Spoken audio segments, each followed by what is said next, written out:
네, 2012년부터 실시된 대형마트 의무 휴무일 규제, 올해로 5년째를 맞았습니다. 소비자의 권익이 우선이냐, 영세 상인의 생존권이냐의 논란이 아직도 끝나지 않은 것 같은데요. 이 대형마트 의무 휴무일을 확대하는 유통법 개정안이 발의됐습니다. 어떤 문제들이 얘기되고 있는지, 논란이 되고 있는지 오늘 시시각각 토구에서 대형마트 휴무일을 골자로 하는 유통법 개정안 내용과 논란에 대해서 알아보도록 하겠습니다. 오늘 두 분이 출연하셨습니다. 더불어민주당 국회의원이시죠. 이원주 의원 나오셨습니다. 안녕하십니까? 네, 안녕하세요. 숙대 경영학부 교수시죠. 한국유통학회 또 전 회장이신 서영구 교수 나오셨습니다. 안녕하십니까? 네. 의원님 바쁘실 텐데요. 네. 오늘 오전에 청문회, 재벌청문회 보셨어요? 네, 봤습니다. 네, 어떠셨습니까? 네. 뭐 다들 네. 국회 방송으로도 다 많이 보셨을 텐데요. 네. 뭐 보면서 근데 사실은 이렇게 대답도 제대로 네. 변변하게 하지 않고 또 어떻게 보면 저는 그걸 보면서 국회 청문회도 좀 더 강화해야 되겠다. 네. 뭐 그냥 그 발 빼버리면 글쎄 그만이잖아요. 말이에요. 그리고 강제할 수 있는 방법도 없고 또 출석도 뭐 다행히 좀 다들 하셨습니다만 네. 그것도 안 하려고 굉장히 애를 쓰셨고요. 가운데 안 앉으려고 또 그랬다고 그러더라고요. 네, 네. 그래서 이게 무슨 어쩌다가 한 번씩 이런 일 생길 때마다 뭐 불러가지고 족치고 이게 문제가 아니고 사실은 이러고 나서 뭐가 바뀌어야 되는 글쎄 거거든요. 말이에요, 예. 그래서 저희들끼리도 그런 얘기를 했어요. 이게 지금 이렇게 해서 호통을 치지만 그 다음에 뭐가 바뀌어야 국민들이 정치권을 신뢰할 것이다. 네. 그래서 이번에는 무슨 일이 있어도 이런 어떤 정경유착 그리고 네. 그 정경유착을 기반으로 한 재벌들의 어떤 여러 가지 국가 경제 정책에 대한 영향력 네. 이런 문제들을 개혁을 해야 되겠다 이런 얘기를 하고 왔습니다. 잘하셨습니다. 교수님도 보셨어요? 못 봤습니다.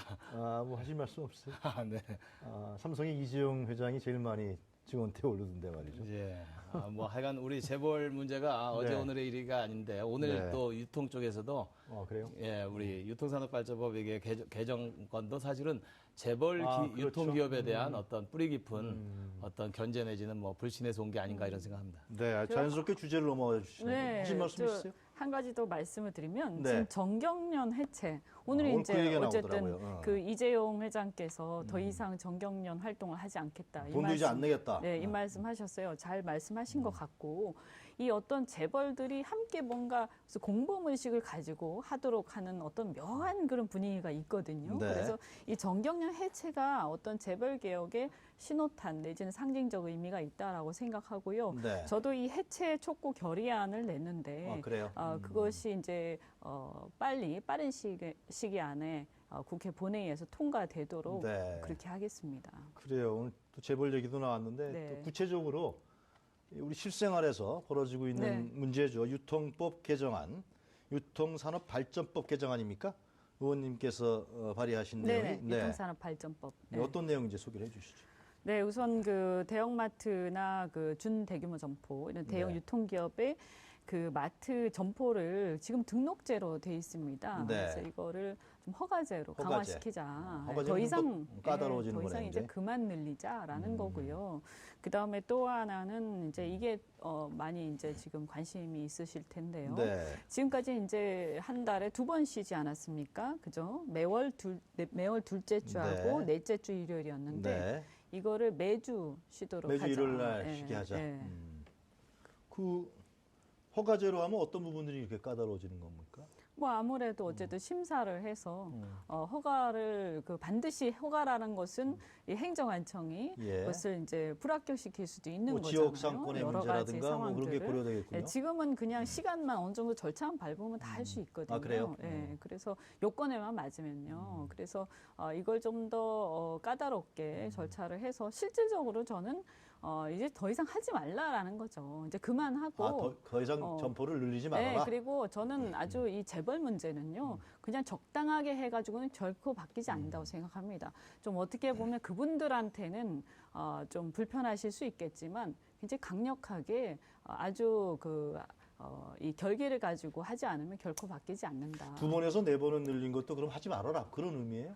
뭐 그런 것은 아니고요. 왜냐하면 네. 기존에 있던 것을 못하게 하기도 어려운 네. 것이고, 해보니까 실질적으로 해보니까 상당히 이제 어쨌든 간에 동네 상인들이 그래도 그 쉬는 동안에는 좀 장사가 된다 이런 얘기들을 많이 하시고요. 네. 그다음에 실제로 이제 소비자들도 조금 불편했지만 또 이제는 가서 문 닫아 있으면 오늘 문 닫는 날이네 그러면서 옆에 있는 다른 골목 가게에 갑니다. 그래요? 그래서 이제 그런 것들이 이제 적응이 됐기 때문에 오히려 저 같은 경우에도 가서 이번 주가 쉬는 날이냐, 다음 주가 쉬는 날이냐 이렇게 하는 것보다는 그냥 매주 매주 쉬는 쉬는구나 날이다. 이렇게 하는 게 오히려 더 예측 가능성도 있고 소비자들도 그래요. 충분히 적응할 수 있다 소 이렇게 교수님 어떻게 생각합니다. 생각하십니까? 네, 우리 그 대형 마트라는 그 업태가 이제 규제를 해가지고 우리 중소상인들한테 도움이 된다면은 저는 찬성은 하는데요. 네. 실질적으로 그렇지가 않고 이 대형 마트를 규제한다고 해서 규제의 편익이 발생하느냐에 대해서는 많은 그 논쟁이 있습니다. 그래요? 예. 소개해 주시죠, 어떤 건지. 그래서 그 대형 마트라는 게 사실은 이제 우리 유통산업을 이해를 하셔야 되는데요. 이 유통산업이라는 게 제조업이 새로운 신제품을 만들듯이 새로운 소매 업태가 나와서 산업이 발전하는 거거든요. 네. 그래서 우리나라에서 대형마트가 생긴 지가 지금 20여 년 조금 더 됩니다만은 그 짧은 기간에 어떻게 보면은 소비의 민주화를 실천한 아주 근대 업태거든요. 지금까지 그 전에는 백화점하고 전통시장만 있다가 대형마트가 들어와서 제주에서 쇼핑을 하나 서울에서 쇼핑을 하나 똑같이 삶의 질이 이제 같은 수준이 되는 소비 진작 효과가 있었다, 상당히. 소비의 민주화라는 그러니까 소비의 어디에 민주화? 그러니까 지역이 똑같아진 거죠. 이제 서울에서 백화점은 서울에 몰려 있지만 대형마트는 전국에 지금 이제 퍼져 있거든요. 그래서 그런 어떤 그 소비의 기회를 전국화. 소비의 전국화, 평준화가 이루어진 그런 소매 업태인데 네. 사실은 2013년, 14년, 15년 해가지고 이게 규제가 부적절하다고 그래서 업체들이 행정소송을 해가지고 1심에서는 적법하다, 2심에서는 위법이다, 3심에서는 적법하다 그래서 사실은 그런 굉장한 지금 지난 5년 동안 그 많은 논쟁을 거친 지금 이런 이슈인데 네.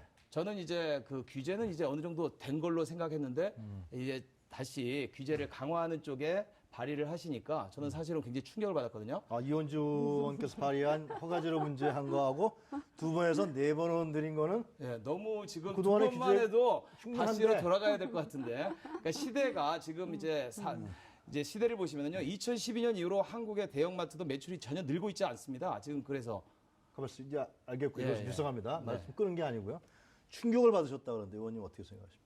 네, 그건 너무 과장된 말씀이신 예. 것 같고 예. 아까 말씀드린 것처럼 지금 우리가 그 유통업계의 큰 어떤 그림, 그래서 이게 얼마나 발전하느냐 이런 것도 중요하겠지만 저는 이제 사실 그것이 과연 발전이냐에 대해서도 의문이 있습니다. 네. 예, 그러나 우리가 봐야 될 거는 그 내부다. 네. 이 안에서 누가 얼마나 돈을 더 벌고 또 누가 얼마나 몰락하는지를 봐야 된다. 그리고 그것이 모두 우리 국민들이기 때문에 그 내부의 구성원들이 몰락하는, 특히 몰락하는 구성원들의 삶이 어떻게 되고 있는지를 보지 않고선 얘기할 수 없다. 어쨌든 저는 또 교수님이시지만 저는 학자도 아니고 네.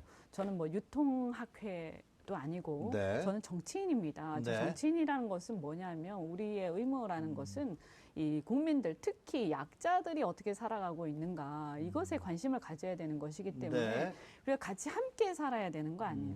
이 유통업의 대형 유통기업들이 아무리 잘 나가고 엄청난 첨단의 어떤 유통망을 만들어가지고 대단한 어떤 그 선진화를 시킨다고 하더라도 실질적으로 수많은 그 골목 상인들이 다 몰락해서 비참한 삶을 살고 있다라고 한다면 저는 그렇게 유통업 발전 안 해도 된다고 생각합니다. 그 의원님 말씀은 이제 유통업이 대형마트 위주로 많이 발전했지만 그러니까 그걸 발전이라고 했지만 한다고 그렇지만 봤을 그것은 때 결국은 재벌의 이익 그렇죠. 구조로 그것이 갖고 누구한테 가느냐가 중요하다는 거죠. 그런데 그 실제로 이익이. 이쪽의 자영업자라든가 소상인들은 상당한 많은 피해를 계속 보고 있다. 그런 네, 뜻이죠. 그렇죠. 그 몰락하니까요. 당연히 이제 경쟁이라는 게 우리가 이 큰 기업과 작은 기업들이 작은 기업이나 소상공인들이 부딪히면 현재 상태에서는 어쨌든 승자 독식이 될 수밖에 그래서 없습니다. 규제를 더 강화하는 그럼요. 법안을 발의하셨다. 그게 그런 이제 정부나 정치권이 할 일이라고 생각합니다. 네. 네. 그렇습니다. 저는 우리 이 의원님의 네. 입법 취지는 충분히 공감을 하는데요. 충격 받으셨다면서요.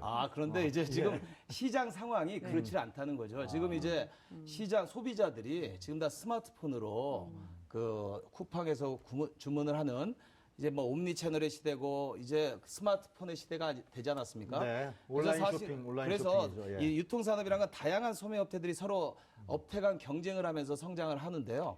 지금 이제 우리나라에서 잘 된 업체는 편의점하고 면세점만 성장하고 있고 나머지는 전부 다 지금 마이너스 성장을 지금 할 정도로 경기가 안 좋습니다. 사실 업체 입장에서도. 유통업에서도. 예. 예. 그래서 지금 이제 취지는 좋으나 이거를 하나의 대형마트라는 업태에 숨을 이렇게 여기에 영업시간 규제라든지 출점을 규제함으로써 이렇게 튼다 그래서 여기에 대한 기회 매출이 중소상이나 전통시장으로 가면은 좋은데 막상 그렇게 규제를 하셔도 전혀 그렇게 안 될 거라고 보는 게 제 예상이죠. 자, 그럼 요 문제를 한번 살펴보죠, 의원님. 지난 5년 동안 이 유통산업 발전에 대한 뭐 규제법이라든가 이런 부분들이 네. 각종 법안뿐만이 아니라 지자체의 조례로도 많이 제정돼서 많이 네. 시행을 하지 않았습니까? 네, 네. 이거에 대한 평가 한번 해보시죠. 네. 그 소상공인 그 시장 진흥공단에서 그 조사한 바에 따르면요. 규제 이후에 그 규제 직전에 비해서 네. 매출액이 평균 한 13% 정도 늘어났다. 네네. 네, 소상공인하고 전통시장이 조금씩 다릅니다만 전통시장이 좀 더 늘어났어요. 전통시장. 네. 네. 근데 왜냐하면 이건 이제 아무래도 우리의 유통구조 자체가 좀 더 뭉쳐 있는데 좀 더 많이 몰리는 그런 네. 경향이 있기 때문에 사실 이 그 소비자들이 네. 대형마트를 안 가고 전통시장을 가는 경우는 많지만 이제 불행히도 이제 대형마트를 안 가고 집 근처에 있는 구멍가게를 가는 경우는 그렇게 많지는 않거든요. 근데 네. 이건 이제 시대적 흐름이니까. 그러나 어쨌든 둘 다 늘어난 것으로 집계가 되고 있고 네. 또 특히 전통시장의 매출은 많이 늘어났다 이렇게 그러니까 보고 그동안의 있습니다. 규제는 상당히 성공적이었다 이렇게 평가를 하신 그리고 거네요. 고객 수도 한 10% 정도 증가한 것으로 보이고요. 그러나 이제 아직까지 지금의 요것만 가지고 판단하기가 이른 게 지금 중요한 것은 저는 이것이 이제 규제를 하고 있는 동안 우리가 또 해야 될 일이 이런 전통 시장이나 골목 상권을 어떻게 더 발전시킬 것인가 이거 빨리 해야 됩니다. 그렇죠. 그래서 규제를 언제까지나 할 수는 없지 그 않습니까? 문제는 좀 이따가 네. 의원님 말씀되나. 네. 자, 매출이 늘어났습니다. 네, 교수님. 그거는 이제 소상공인 연합회 조사하든 그렇게 나오는데요. 네. 또 이제 대한상이라든지 아, 그래요? 업체 측 입장에서 조사를 하면은 달라요? 매출이 거의 늘어나지 않는 걸로 많이 나오거든요. 그래서 그럼 소상공인 이쪽에서 조사한 내용이 거기는 20, 30% 정도 매출이 는 거, 그러니까 지금 이제 사실은 규제를 함으로써 발생할 100명의 고객이 몇 명이 이제 전통시장이나 중소 영업점을 갔느냐인데 그게 100명이면은 30명이 갔다고 주장하시는 게 이제 중소상인들 주장이고요. 우리는 10%? 뭐 밖에 안 된다 그러고 이제 얘기를 조사 기관에 따라서 결과가 굉장히 다릅니다. 한국적 상황인데. 그러니까 진실을 파악하기 힘든 거죠. 교수님은 그 진실을 말해 주셔야죠. 그러니까 이제 그 계신데, 중간일 것 같아요. 10%에서 30% 사이 정도에는 늘어난 건 맞아요. 그러니까 영업 문을 닫았기 때문에 어디 다른 데 가서 쇼핑을 하거나 그러나 대부분 소비 증발로 아예 고객들은 소비를 안 해버리는 거죠.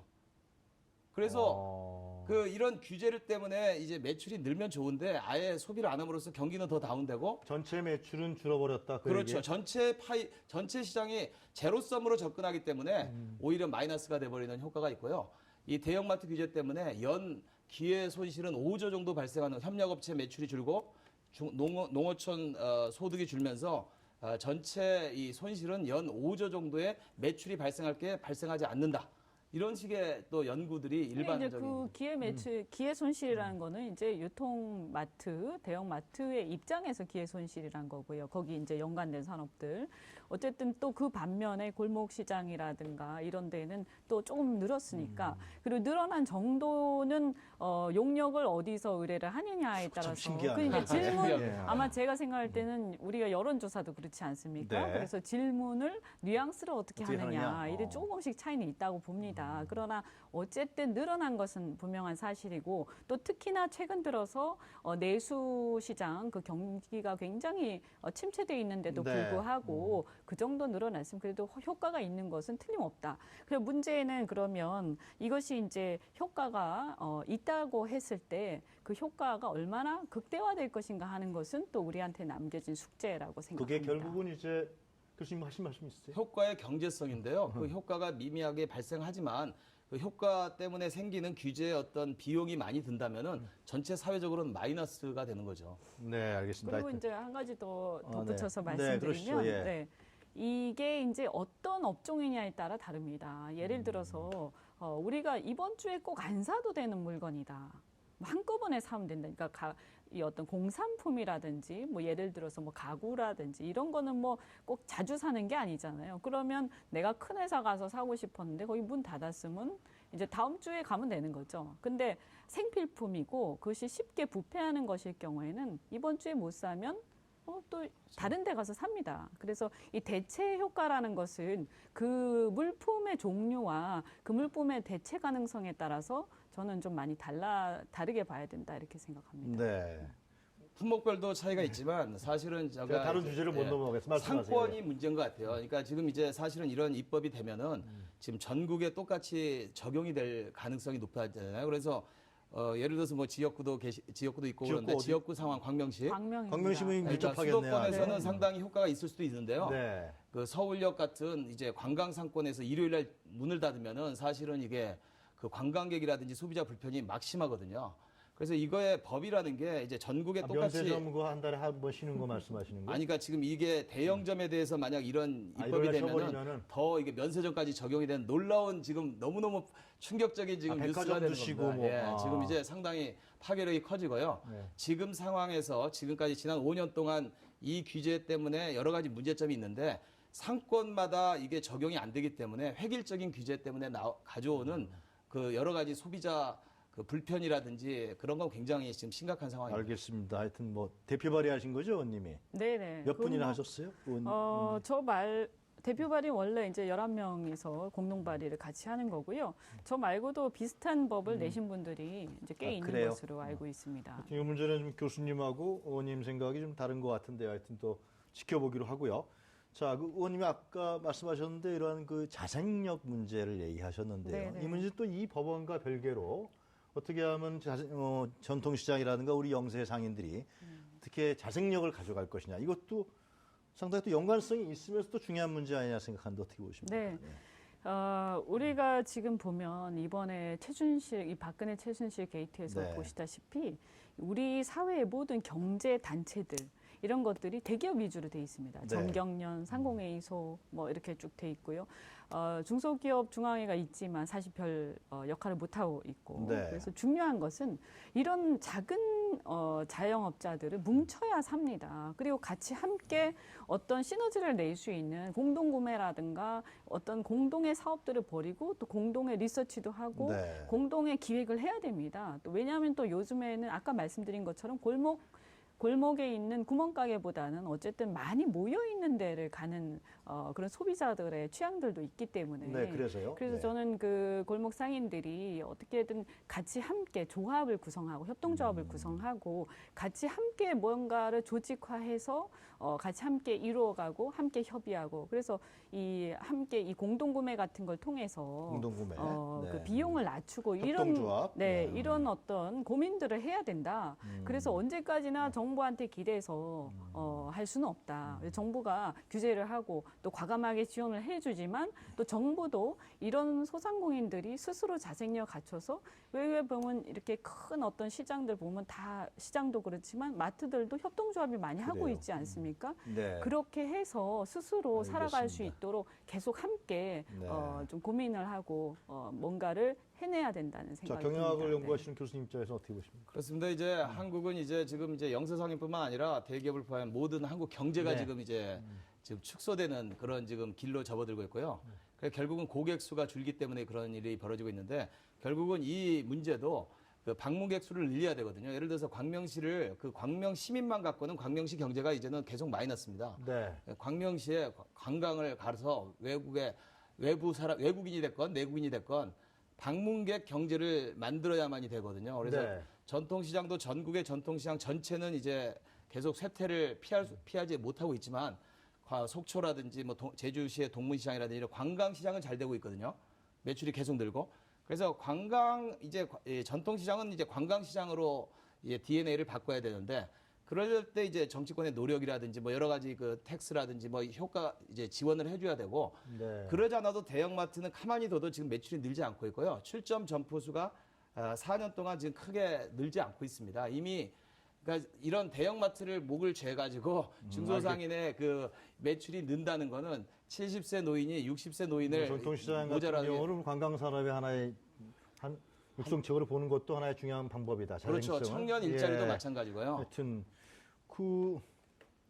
여기 상암동에 바로 여기 있죠. 바로 롯데백화점 얘기가 있는데 망원시장에서 반대를 하고 있어요. 현재요. 이런 부분도 같은 지금의 이 맞습니다. 연관된 문제인데 그러면서 나오나니 뭐 좀 물품 문제라든가 이런 상생할 수 있는 부분들도 좀 찾아보자. 그 서울시의회에서 그런 얘기도 나오는 것 같은데요, 의원님. 네. 하여튼 지금 뭐 논의가 정리가 안 돼서 연관은 안 되겠지만 그런 부분의 논의는 어떻게 보십니까? 근데 이제 상생 방안이 물론 필요하죠. 네. 그런데 저도 우리 지역구에서 네. 이렇게 이마트가 아니라 이케아 이케아, 들어올 때 네. 그 상생 방안에 대한 협력 방안도 찾고 이렇게 같이 함께 해봤습니다만 네. 제가 볼 때는 지금 함께 상생하자라고 하기에는 우리나라 소상공인들이 너무 취약합니다. 그래서 결국은 다 이렇게 잠식당할 수밖에 없다. 그래서 품목을 좀 예. 규제하면 안 돼요? 예를 들면 뭐 식료품이라도 그런 부분들은 일차적인, 필요하겠죠. 그래서 어찌 됐든 어떤 식으로든 규제가 지금 불가피하다라고 생각을 하고요. 나중에 어느 정도 이게 대등하게 협상할 수 있을 정도가 됐을 때, 그래서 협동조합도 구성하고 뭔가가 됐을 때 그때는 상생 방안이고요. 아, 지금은 이제 좀 저는, 대기업의 힘을 좀 약화시켜야 네, 된다. 저는 이 부분은 아까 매출이 안 는다 이렇게 말씀하셨는데 사실 이게 이미 포화 상태가 됐어요. 대형마트들이. 그래서 늘어날 만큼 이미 곳곳에 다 있기 때문에 더 이상 늘 수가 없는 거예요. 그만큼 잠식됐다라는 것이고 이 부분에 대해서는 좀 네. 함께 살아야 되지 않겠습니까? 네. 그래서 우리 이웃 그리고 우리의 친척일 수도 있는 그 사람들이 알겠습니다. 그 장사하다가 몰락해가지고 결국 대형마트에 비정규직으로 취직할 수밖에 없는 네. 네, 이런 공룡 같은 행태는 이제 그건 정치권에서 네. 강력하게 현실 규제해야 인식이 된다고 명확하신 생각합니다. 것 같은데 교수님은 어떻게 보십니까? 네. 시간이 많지 않아서. 그래서 뭐 죄송합니다. 우리 정치 실패가 경제 실패로 이어지는 것처럼 사실은 입법 실패는 경제 실패로 이어질 수 있는 상당히 가능성이 있는 개정안이라고 저는 생각하고요. 이 입법 실패 아니다. 예, 뭐 말씀하시죠. 예. 사실은 이제 규제를 통해서 우리 유통시장처럼 다이내믹하게 매일 시시각각으로 변화하는 시장에 어떤 이제 잣대를 갖다 대고 이렇게 규제를 한다는 거는 부작용이 굉장히 많이 발생할 수 있기 때문에 네. 저는 이런 입법은 굉장한 이 리서치를 많이 한 다음에 네. 고려해야 되는데 지금 어떤 트렌드에 반하지 않나 이런 생각을 해봅니다. 네, 잘 알겠습니다. 하여튼 오늘 두 분 오늘 바쁘실 텐데요. 이렇게 나와주셔서 대단히 감사합니다. 말씀 잘 들었습니다. 감사합니다. 고맙습니다. 네, 지금까지 더불어민주당의 이현주 국회의원 그리고 서영구 승명여대 교수였습니다.